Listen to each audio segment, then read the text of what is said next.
નમસ્કાર કેટીવી ખાસ ખબર સાથે હું જયમિની સમાચારની શરૂઆત કરીશું સુરતથી। સુરતના બારડોલીમાં એસઆઈઆર કામગીરીને લઈ વહીવટી તંત્ર દ્વારા મહત્વપૂર્ણ બેઠક યોજવામાં આવી હતી, જેમાં પ્રાંત અધિકારી સહિત તાલુકાના અધિકારીઓ અને રાજકીય પક્ષોના પદાધિકારીઓ હાજર રહ્યા હતા।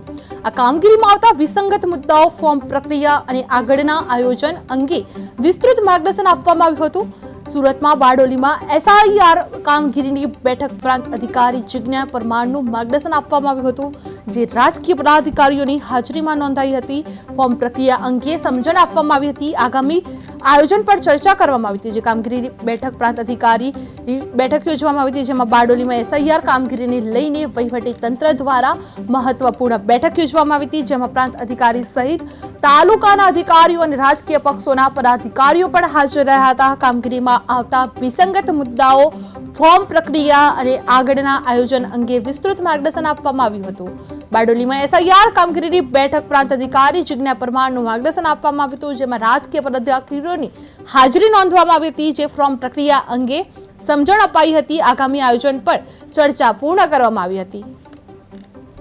આજરોજ બારડોલી વિધાનસભા મત વિસ્તારના એસઆઈઆરની જે કામગીરી ચાલી રહી છે એના માટે માન્ય રાજકીય પક્ષોના પદાધિકારીઓની મીટિંગ રાખવામાં આવી હતી।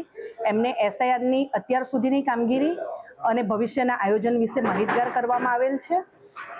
હાલ એસઆઈઆરની કામગીરી અંતર્ગત આપણે મેક્સિમમ ફોર્મ ડિજિટાઇઝ થાય, ભરાઈને પરત આવે એના માટે બીએલઓને પૂરતો સાથ સહયોગ આપવા માટે અપીલ કરવામાં આવે છે। જે લોકોના નામ 2025ની મતદાર યાદીમાં છે એમણે ફરજિયાતપણે પોતાનું નામ ચાલુ રાખવું હોય તો આ ફોર્મ ભરવું ફરજિયાત છે।